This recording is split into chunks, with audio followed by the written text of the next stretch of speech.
Alabama. South Carolina. Sorry.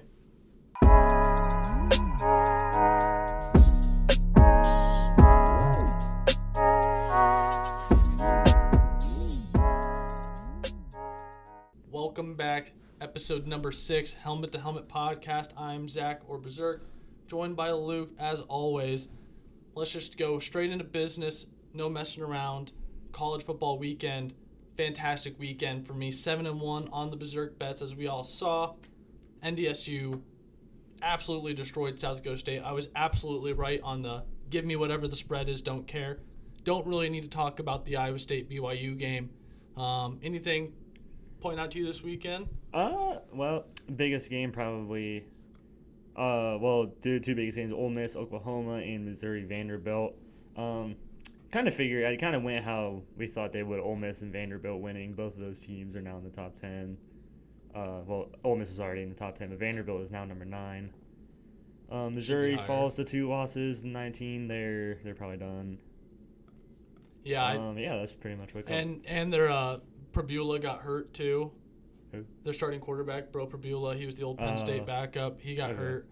Their backup quarterback is like a true freshman. He looked good. He actually looks really, really good. So that's a bright future. Might actually, he might actually be better, like in the long run. Oh, it definitely is going to be better in the long run. But yeah, that Vandy game was kind of gross to watch. 17. Really, really low scoring when everyone thought it was kind of going to be a boat race. Whoever could get to 40. Yeah, SEC shootouts are becoming more common now, which is insane. Another SEC games this weekend were kind of crazy. As much as I don't like, I don't want to just cheer for the SEC, the games have been insane to watch. Way better than the Big Ten games, minus the Indiana-Oregon game was good. Oregon was kind of the best game. And I do like the Big Ten games, but I liked watching Northwestern play. That was fun. Nebraska almost choked again. But Texas A&M and LSU, the biggest news of the weekend because of this game, Brian Kelly out at LSU. They've had enough. It's crazy. Like, you look at the record, they only have 2 losses, and you're like, how did he get fired? Only 2 losses. But I think it just shows how much the fans hated him. Yeah. I mean, you inherit because he was hired in like 2020, 2021, something like that. Yeah, right after the 2020. Right after that all-time great LSU team with Burrow and Chase and Jefferson and all them. You inherit that, and then you just proceed to do nothing with it. Mind you, he had Jaden Daniels, Malik Neighbors, and Brian Thomas all at the same time as well. And you don't even, make a college football playoffs, even when it was only 4 teams. The fact that they have no confidence in him to make a 12-team playoff. No, zero. That was very clear by this move, I think. Yeah. A lot of LSU fans were worried that they didn't have the money to fire him and then hire a new coach. But I think they're going to be okay. They're going to literally spend because the market has gone insane because of what Cignetti signed for. And then their big target is Lane Kiffin at Ole Miss. He projected once $13 or $14 million to make him the second highest paid coach in the country. It's crazy how much these coaches are going to start getting paid. They all have agents now, or the same agent really. Yeah. But we'll get into a little bit more of the coaching carousel action that's going on. A couple more games to break down. Alabama, very, very close game against South Carolina. I really thought this was going to be like Lenore Sellers, one game that he plays well all year, and that's enough to get him first round drafted. He still is going to get drafted in the first round. High first round, probably. Yeah, he'll probably be behind Mendoza and Dante Moore. I don't really know if I believe in Dante Moore that much. He just got hurt too in that game. So the quarterback race is interesting too. There's a lot of quarterbacks coming into the draft, but similar to the Caleb Williams, Drake May, Daniels, Knicks draft, there's a lot of them, and it's kind of like who's going to be the good 2 or 3 that come out of it, because there's going to be like 10 that get drafted. Yeah. 10 or 12 that get drafted. All of them, a lot of them are in the mix right together, all near each other. Sellers is going to be there. Ty Simpson's going to be drafted, assuming he declares, and then you'll have Pavia, Aller up there. I don't. Arch isn't going. I don't think. He's not. Okay, he shouldn't because he sucked this year. Yeah, I don't think so. At least. Then Mendoza. Yeah, Mendoza. I think that's my guy for now for Cleveland. Carson Beck, Haynes King, I think is going from Georgia Tech. There's a bunch. Carson Beck. Way too many to even name. There's probably some glaring ones I'm forgetting. Yeah. But even so, this weekend. That was the fact that they fired him after that game. Talking still about Brian Kelly. After, yeah. Yeah, it just. That was crazy. I did not see it. I thought they were at least gonna wait till one more loss and then go. Or like the end of the year or something like that, but nah, just pulling the trigger on him. Yeah, the fact that if they won out, they would still make the playoff. Maybe. Yeah. A 10-2 SEC team is probably making the playoff. I mean, you'd have to assume. I don't know what the rest of their schedule looks like, but I don't think they'd be that far off. Well, the Texas A&M was their third loss. So that was their third? Yeah, because they lost to Vanderbilt, and Ole Miss. Oh, yeah, they lost to Ole Miss. So, yeah, that was their third loss, probably taking them. Okay, never mind. Disregard what I was saying about that then. Mm-hmm. The only Big Ten, the Indiana-UCLA game was gross. They just absolutely destroyed them. Yeah.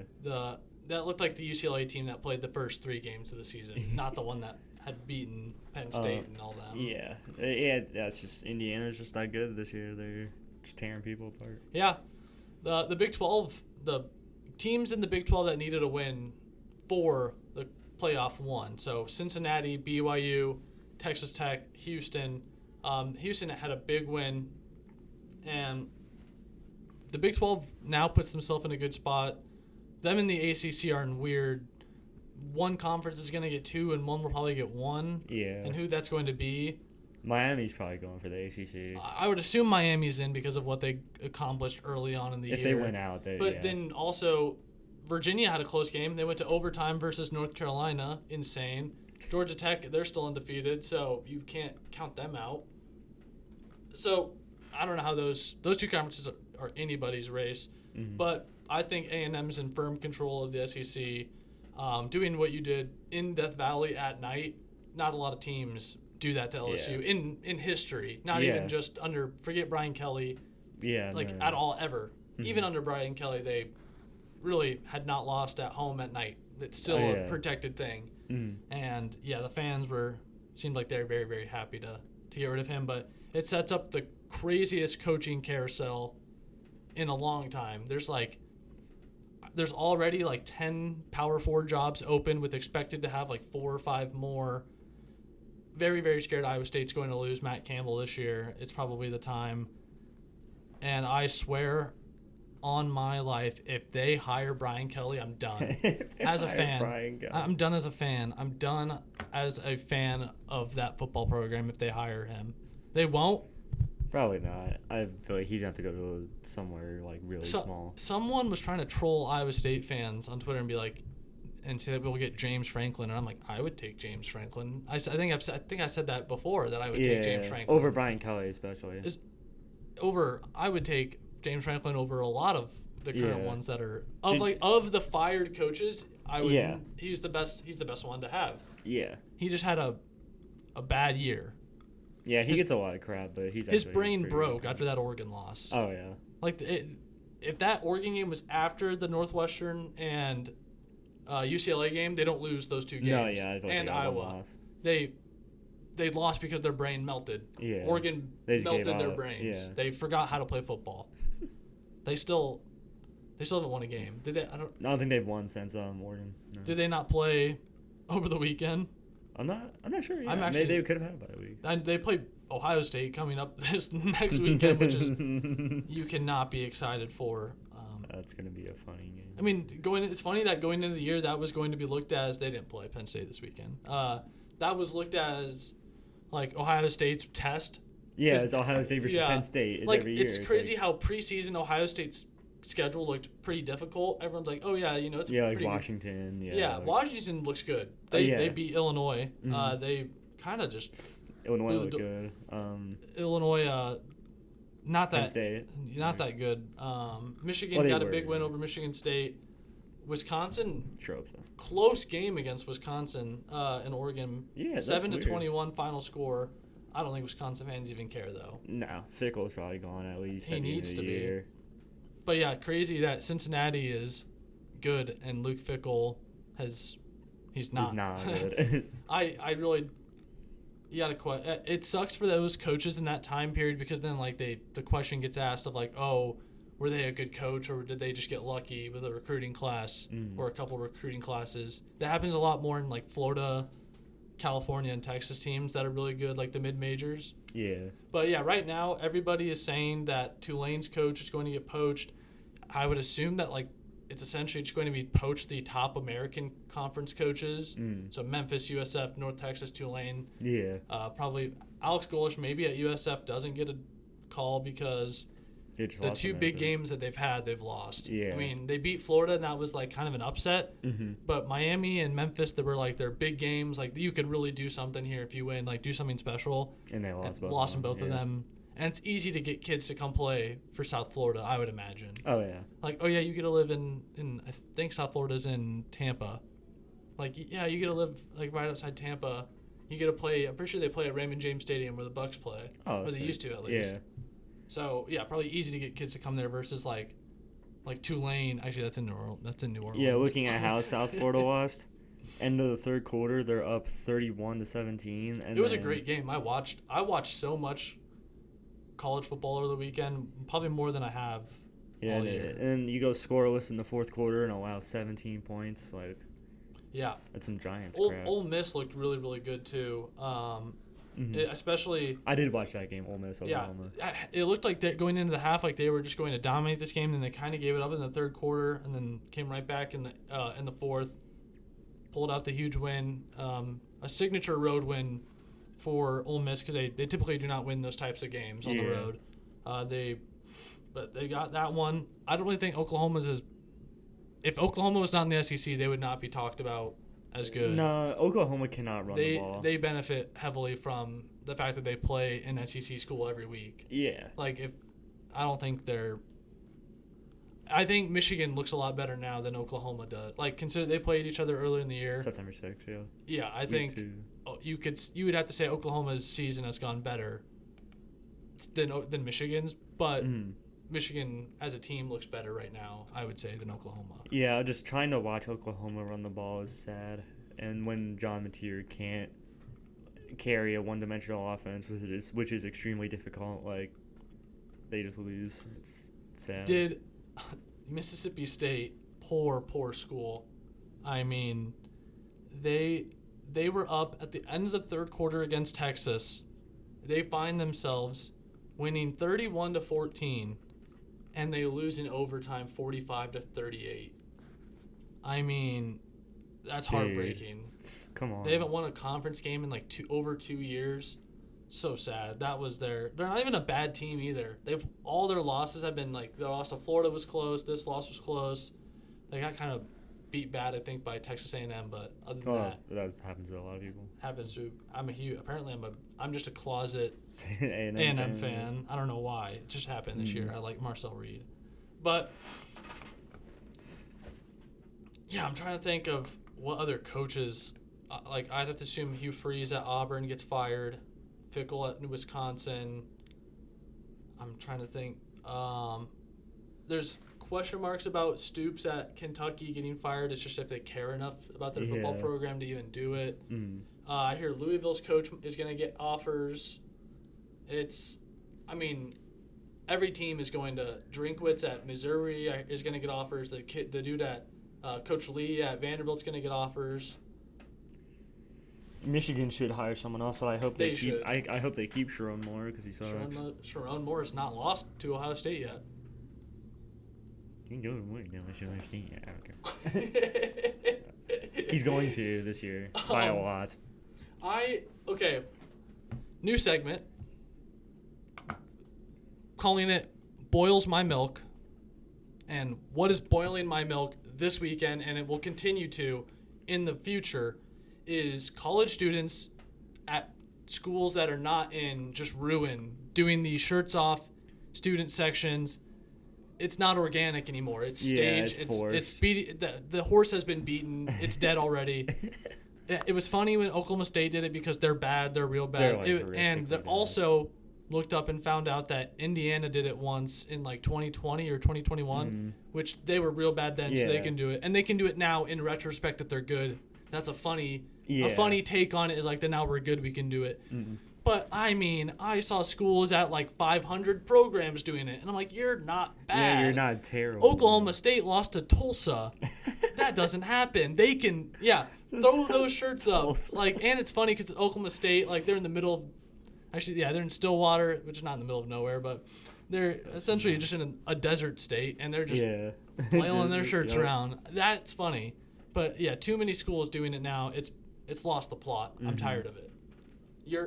What's boiling your milk this weekend? Oh, I got bad ownership in sports. It happens to a lot of teams. I think my favorite owner in sports, even though I don't know his name, is the New York Mets owner. Because all I've heard about him is that he just is basically an endless money supply, and even though the Mets don't win anything, he never meddles in team affairs. He's just like, here's a bunch of money, go try to do something, and it doesn't work. But I like that. But you have all these Woody Johnson, the owner of the Jets, came out and basically trashed Justin Fields. Because did you see that he was asked about Aaron Glenn? Yeah, and he said, "Well, when your quarterback sucks." Yeah. And then Justin Fields comes out and beats the Bengals. Because they were going to bench Justin Fields, but Tyrod Taylor was hurt, so they're like, all right, Justin, you're going back in, and then they win. But bad ownership in sports basically just puts the team – your team's never going to win anything as long as this man is alive because you can't fire your owner. Yeah. As long as this man is alive or until he sells the team like Dan Snyder and the Commanders, your team is not going to go anywhere. And then they pass it off to their son, who also sucks, and you have a whole nother lifetime to wait. So, yeah, that's boiling my milk. Fantastic stuff there. Which is perfect way to get us started into the NFL weekend and start right there with that Jets game. Probably the most unexpected game. I mean, I picked the Jets in our picks. Speaking of those, I am now 33-23, just dominating the competition. With the Chiefs game still to play. What would you say what'd you get your record to? I went 5-7 this week, bringing me to 27-29. However, if the Chiefs win, I will be 6-7 this week. Oh God! Don't do that again. Don't do that again. Oh boy, that was bad. But finally, for this Jets offense, Breece Hall finds the end zone. That was the first time he scored all year. He gets 2 rushing touchdowns, gets a throwing touchdown. Yes. Already has a better QBR than Justin Fields. But I do feel bad for Justin Fields, though, in that respect, that having your owner just trash you publicly, why would you want to come work? And the fact that he went out there and still played well enough to get a win is insane. The fact that the Bengals choked that away. Penultimate Bengals defense performance. They were up 27-10. I was like, yeah, it's the Jets. And then they came back and won. Yeah, I'm going to hand up accountability. I did take a hour-and-a-half nap around halftime of the 1 o'clock games. I was exhausted, had a bad headache in the morning yesterday, and I went to sleep, and it was 24 to 13 at half. I vividly remember that because that was the game I had on my TV. I wake up, and the Jets are now down 7 points, or 7 points, or 6 points, with a minute left. They're going on a game-winning drive. Something like that. And I was like, how did this happen? So I had to go back and look. But yeah, a lot of these 1 o'clock games were snooze fests. A lot of boring games in the NFL. But it's unexpected games nonetheless. Mostly, at least the one for me, was the Dolphins-Falcons. Oh, yeah. I expected a lot more of Kirk playing. I should not have. And this Falcons team they're bad. Yeah, they're not. They're not even. You can't let the Dolphins do that to you. I didn't expect a lot of Kirk Cousins, but I was like, it's the Dolphins. They lost to the Browns by 20 points. Yeah, my same exact. I was like, if the Browns can put up that many points, and the fact that they held Bijan Robinson to 11 yards rushing or 14 yards rushing. Bijan for the 6 points in fantasy. That was insane. I know that they kind of committed all to stopping the run. Yeah. But I mean, the Dolphins' defense isn't good. He's that good of a player to where you have to put more faith in him than that. Yeah. Like, find other ways to get him the ball. He's your best player. He's the best player, yeah. That was insane. I can't. The Falcons, they're the worst team in that division, and I can say that confident. No, I mean, Drake London didn't play. I actually think that for some reason, like, my brain is telling me that the Saints are better than the Falcons, and I don't know why. The Falcons are just so like, they beat the Bills that one game, but they're so bad. I don't understand, like, what's going on. They're like the most inconsistent team ever. Yeah, I mean, Drake London didn't play, but honestly, you lost by 24 points. I don't even think it matters. No, Bijan didn't get anything going. Yeah. The Saints looked good earlier in the season. I don't think they like Penix. No, Well, because that's when you stop Bijan, if you focus everything on stopping Bijan, that's all the games the Falcons have lost. Yeah. So, like, I don't think that their passing game, whether it be Cousins or Penix, can compensate for when Bijan is stuffed. Yeah, it was unexpected for sure. I don't know if this was necessarily unexpected, but the Ravens and Bears, without Lamar Jackson, I guess it's kind of unexpected. I didn't expect the Ravens to win by 14. Without Lamar, winning by 14 is kind of crazy to me. Yeah. But Caleb Williams definitely had a bad game, and I don't know. Maybe he isn't that guy. It's tough to say that you can be confident in him thus far throughout his career. Yeah, because during the 4-game win streak, he looked pretty good, but the last game they won last week against the Saints, they kind of just won because they played the Saints, and Caleb Williams did not actually look that good. That was a DeAndre Swift game. Yeah, and DeAndre Swift has been their best player. Yeah, I mean, Huntley looked good though, and he works so much better in that offense than Cooper Rush. Yeah, I don't even know why they signed Cooper Rush. Because he plays a lot more like Lamar. He gets out of the pocket. Yeah. When you cannot trust the Ravens to just be a pocket passing team. No, you can't. They're not that type of team. I don't really have a whole lot else on that game. Do you have anything else? Yeah, screw the Bears because they lost to the Ravens. Like you can beat everybody else and you'd be able to play the Ravens. And they just fall over. And then the Steelers lost again. So people are saying maybe if Lamar comes back, Ravens can actually make a run at this division because the Steelers are on a 2-game win streak. Yeah. Or lose streak. 2-game lose streak. Yeah. I mean, they're going to be 500. It's the Steelers, but we'll get. Yeah, it just depends if 10-7 can win the division or not. Yeah. Which, I mean, it's looking like I think so it can far. Easily. That division, I think 10 wins gets you a playoff spot for sure. I think in the AFC, 10 wins gets you a playoff spot. Yeah. As a wild card minimum. But we'll get to that Steelers game later for the Sunday Night Football segment. I want to save your game for the last that we talked about for the 1 o'clock game. So, Bills-Panthers. Bills playing like the Bills again. This is exactly what I expected of this game. I did not. No Bryce Young, so I feel bad. That and the Panthers' 3-game win streak was... It was fun to watch. It was fun, but, they played the Jets, and they played the Cowboys' defense before they were any good, and then they got torn apart again this week. I mean, they're not good by any means, but it was kind of fun to watch them win, have a little bit of... Just for the fans. They were above 500 for the first time since 2021. Yeah. I mean, good for them. But now... Yeah, this is exactly what I thought. But I don't think when you get the schedule, you were never expecting to win this game. No. So I don't think if you're a Panthers fan, you're overreacting to this loss. Maybe how many points you gave up. Yeah, 40 points. That's never fun. That's never a fun game to watch. But I don't think they're going to be too upset about it. But one game, Eagles also getting back on track, playing like the team they are. Bad news for the Giants. Cam Skattebo out for the season, most likely. Yeah. But, I mean, just even him getting carted off the field was still himself. Yeah. I mean, he was just like... But that feels awful. But I think it's better than we thought, though, because I watched that live, and it looked like it was like an ACL or something bad, but I think it's just like his ankle. He's probably still... I think... Yeah, because they said it was a dislocated ankle. It was similar to what Chris Godwin had last season.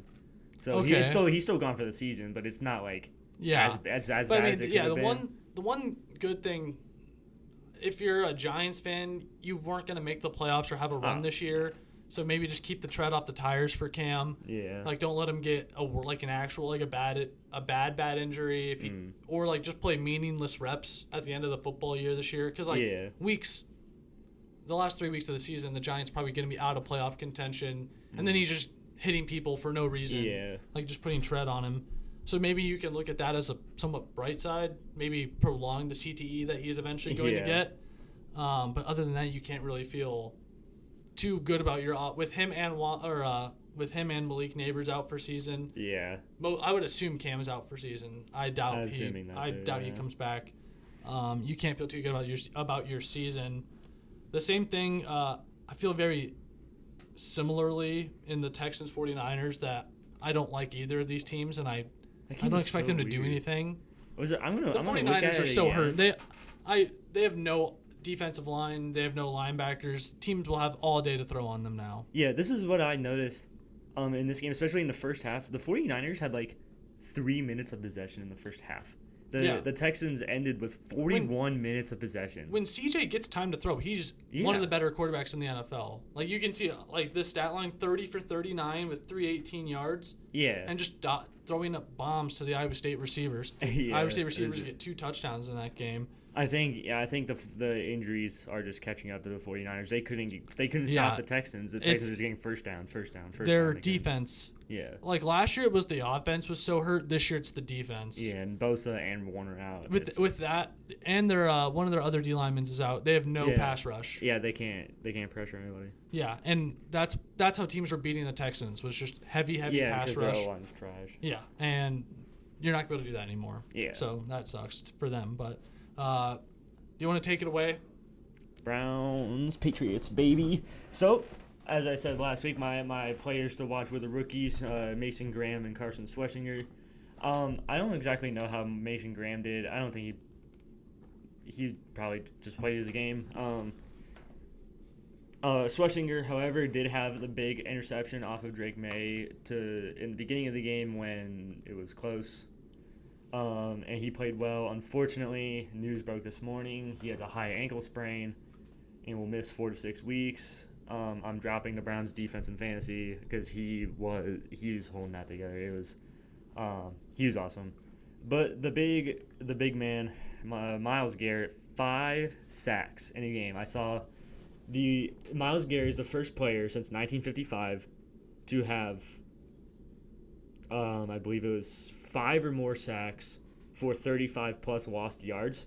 And so the guy who did it in 1955 was named Stink McDouglas. Dang. What a guy. And I looked that up. I fact-checked that because I was like, this is satire because no one's actually named Stink McDouglas. But it was a real guy, real game. He actually did that. And the defense, once again, this score is a complete lie. The defense played more than well enough to win.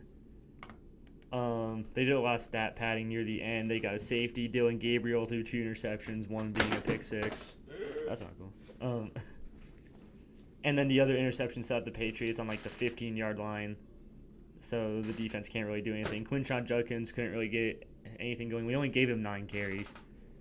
But yeah, he only averaged 2 yards a carry. And that probably forced Gabriel to not panic, but press a little bit.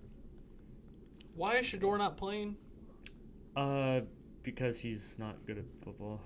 I don't know. Shador Sanders, rumored to start the last 4 games of the year. Might be sooner than that if Dylan Gabriel keeps playing like this. I feel like he has to get a run. Either of them are the future of the team. I don't either, but I feel like it's stupid not to give him a chance. Yeah, he's going to play at some point this season. But the big story is Myles Garrett. We pulled the starters near the end of the game because it was out of reach, and Myles Garrett was very pissed about that. And he's slamming helmets and sitting by himself on the bench. Rightfully so. You get 5 sacks. You get a game that hasn't been done since 55, and you lose by 20 points. And that's just been the story of his career. Yeah, he plays. He's got the most sacks by a player before turning 30. He just passed Reggie White in this game. He's got 100. He's got 110.5. Reggie White had 108. That's crazy. So yeah, he's quite literally on pace to be the best edge rusher of all time, and which I don't think he's going. I think Reggie White is. He's not like. But he's never going to win 2 anything. Playoff. Right now, doesn't he? He's got 1 playoff win. 1 playoff win. 2019 with Baker versus the. Oh yeah, the Steelers. Steelers, yes. Yeah. Wow. Yeah, so he has every right to be mad, but he wanted the trade, and then we gave him the contract, and he chose to stay. That's what he signed up for. So. Yep. But yeah, Browns defense now getting injured. Offense can't do anything. We've probably just passed the point of no return on the season. The last expectations I have is to beat the Jets in 2 weeks. After that, I don't think you can really expect anything from the Browns. That's a little sad. Yeah. The remaining. Okay, we play the Raiders. Okay. And the Titans. Oh, we play the Raiders and Titans. There's 3 wins. There's 3. Boom! All of a sudden, you got 5 wins. Wow. You're 5 wins. You're 5-6. That's now. a new record. Well, okay, so we have a bye week, and then we play the Jets, and that's home versus Baltimore. You can beat the Bears, and you can beat the Bengals, and you can beat. If the 49ers play like they played 49ers, versus the Titans, I mean, so maybe we'll be competitive. You can win 5. We're gonna win lose 5 games. We're gonna lose by 50 to the Bills probably. I think you can win 5 more games. Playing against the Bills, we should just not play our starters at all, like in the entire game, for sure. Well, they're not gonna do that. That's being facetious, but yeah, maybe not. But yeah, so maybe we got some free wins down the stretch. Like our defense is gonna play well unless they quit, because I think they have the right to quit because our offense can't score unless they're playing the Dolphins. That's just kind of it. We're not gonna be competitive. It might be tanking, might lose on purpose to some of those free wins. Trying to get a quarterback, and hopefully the Jaguars also suck so that we can get some with their pick. Yeah, I mean they have a tough one with the Colts playing so well. Like they're not going to be able to win their division this year for sure. I don't think, and they still have to play the Colts. Do they still have to play? I think they played the Colts once so far, but they have to play them again. Okay. Yeah. Well, the Colts. Colts. Yeah, just the point of no return for Cleveland. That's what this game felt like. It was just like, yeah, we're done. Yep. Sorry, Browns fans, but hopefully Myles Garrett keeps getting sacks and wins Defensive Player of the Year again. That'd be cool. But yeah, the Colts, they looked really, really good today. 38-14 win over the Titans. Jonathan Taylor, he should be in the top 5 for MVP. He should be an MVP race, honestly, because I know it's a quarterback award. Yeah, he should be in the MVP race. There's no reason why he shouldn't. He's probably got Offensive Player of the Year locked up. Yeah, he's got that locked up at this rate. Not MVP. Yeah, for sure. But yeah, 2 rushing touchdowns, 1 receiving touchdown for him. And the Colts just keep rolling. They probably are the best team in the AFC. They said on the broadcast that they have the most 30-point games in a season since the 2007 Patriots. Wow. Who were undefeated in the regular season, so yeah. But, yeah, I, as a Broncos fan, would be most scared of not actually the Colts. Forgot to mention this in the Browns game, but, yeah, the Patriots are very scary to me. Yeah, they also just look good. Drake May's awesome. Drake May's very, very good. He joined... he was the 5th quarterback, joining Mahomes, Brady, Rodgers, and Peyton Manning to have 7 consecutive games of 200 more passing yards and 100-plus passer rating. Wow. So pretty elite company, and he's very, very good. So very concerned about him. Yeah, but I am very concerned about the Colts. They look really, really good. Quickly gloss over the other afternoon game, the Buccaneers-Saints. Saints are really bad, this is the Saints. Their offense was at an all-time low today. Yeah, Radler got benched in that game. And Shao is even worse. Or Shao, whatever. He's not good. No, he is trash. Their offense is trash, and now they're shopping their receivers around the league, I think. I know Rashid Shaheed is getting looked at by the Broncos, the Patriots, the Bills. So he's probably going to get on the move somewhere. I hope the Broncos. Yeah, if the Bills get one of those guys, either Olave or Shaheed, they're going to be really good. Olave is not leaving. They've said that they plan on keeping Olave, but that Brandon Cooks and Shaheed are. Well, Brandon Cooks is. But Brandon Cooks is Brandon old. cooked. So. Yeah, Brandon cooked. But yeah, the Broncos Cowboys game. Huge game for the Broncos. Pat Surtain did go out of the game though, which was very concerned. We need him to be healthy, otherwise. It could be a very, very long year. Defense still showed up. Was that late in the game when he went out? No, he went out twice. He went out once with got rolled up on, and then once with his hand or his hand, I think. But it doesn't sound like it's bad. It sounds like he'll be back. So hoping for the best there. But finally, the Broncos' run game gets going. I know it's against the Cowboys' defense, which is not good, but it is nice to see R.J. Harvey get going, to see Dobbins get going. Bo Nix played very. I mean, didn't really need to do anything exceptional. He played fine. They really hammered on taking Cortland Sutton out of the game and making Bo Nix beat him and the running backs beat him, which they did. Handed it to him. Defense got 2 interceptions today, which is good because we only had 2 interceptions on the year. Kind of down, and getting those today felt good for the Broncos against a very, very good offense. Mm-hmm. And once Surtain went down, I was very scared against Pickens and CeeDee, but they handled it very well, kept him in, and Got a lot of pressure on Dak, couple sacks. All around, just great win for the Broncos. They keep rolling, 6-2, and they just got to keep on holding off the Chiefs who play tonight. They go Texans and Raiders next. 2 huge games for the Broncos to pick up, and then they would play the Chiefs. So the Broncos can go into that first Chiefs game 8-2. I feel great about it. And just hopefully the Chiefs choke tonight on Monday Night Football. Yeah, Broncos defense strikes me as very similar to the Browns, where they actually, at least this year, they don't really get a lot of turnovers. They just they just stop them and make them punt. Yeah. Also, Cowboys giving more carries to rookie Jaden Blue. That was weird. That was very weird. The Cowboys had a lot of weird it seemed like they were not used to the altitude. They were subbing a lot on offense. Yeah, I did notice that a lot because CD would come in for 2 plays, immediately get subbed out. He'd be out for 2 plays. It was weird. I don't know if it was still his injury from that kept him out earlier. That or if it was an altitude thing. Breath, But that definitely couldn't be the problem for Javonte Williams because he used to play in Denver. So it was weird substitution planning by the Cowboys offense. I didn't quite understand it watching it. Yeah, Javonte Williams did have to eat his words a little bit. He's good though. He said a little bit about I want to go in there and have a game because. Or a revenge game. Everyone says that. And then he didn't. Sean Payton doesn't allow revenge games. Russell lost, and now Javonte lost. We made the good decision. Actually, I want Javonte Williams on the team still. Yeah, Javonte Williams has been looking good so far. Yeah, rarely looked like that on the Broncos. Just after his he was really good before his ACL injury, and then I figured that was kind of the reason he fell off. Yeah, but he looks good now, so I'm happy for him on that. But the Cowboys, their defense is awful. I had a friend that said that he genuinely thinks Ohio State's defense is better right now than the Cowboys. It's what Matt Eberflus is the defensive coordinator. I don't know why.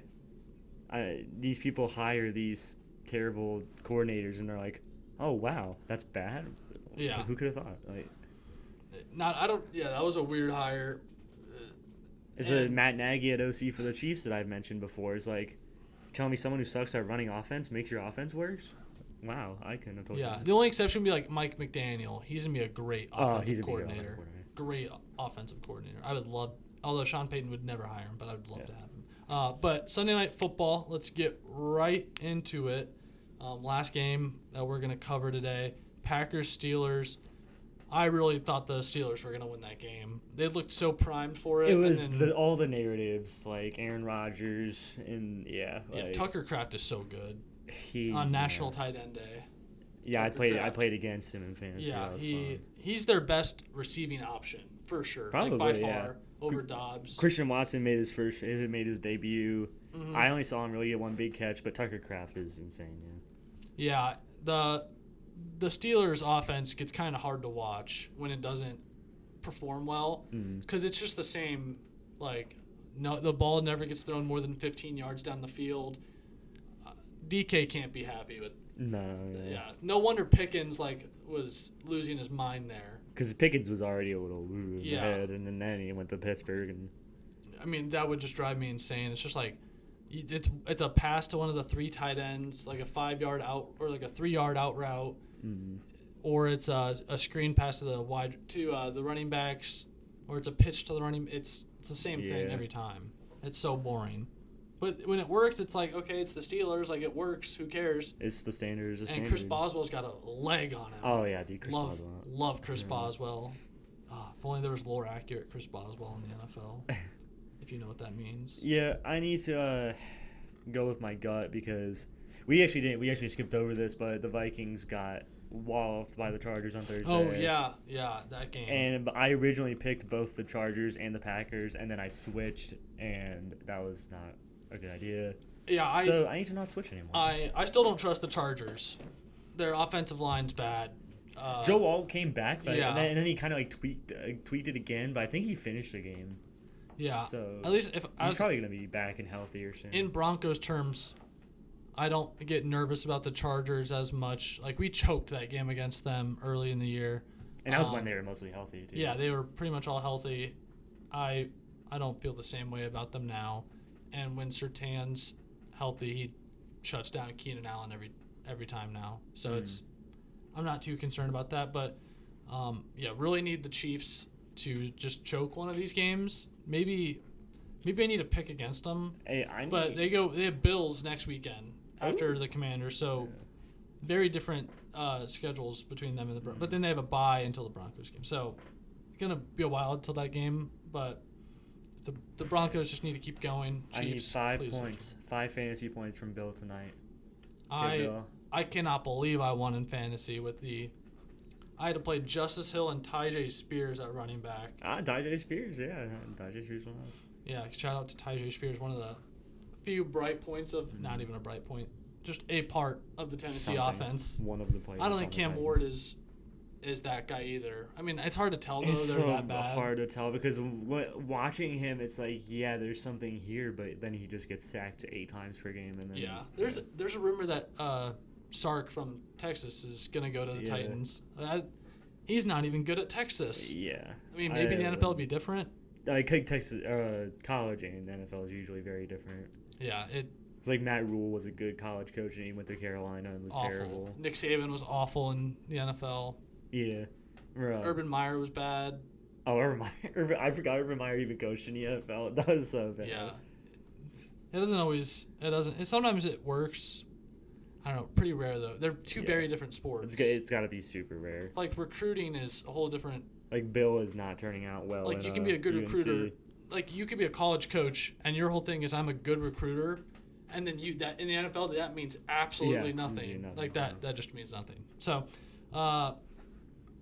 other than that, I'm trying to think if I have anything else. Oh yeah, I do want to say, the Broncos and the Eagles need to wear the jerseys that they wore on Sunday. They need to wear those jerseys all the time. The Kelly green ones for the Eagles, and then the throwback Broncos ones. That shade of blue looks so much better than the navy. The more royal blue, so much better. Go back, please. I don't know why teams don't just go, oh, those jerseys look so much better. Why do That's what the all whites that the Browns wore last year. I love those jerseys. I love all whites. The all browns this year. I don't know if I like them better than our normal jerseys. They're cool, but we're 2-0 in the all brown jerseys, which one of them was the Dolphins, but the other one was the Packers. So. Yeah, and the Buccaneers with the. I hate the Buccaneers have my least favorite jerseys in the NFL. So they're like really bad. They're current, like the brown. It's like the brownish, goldish, and then like the red.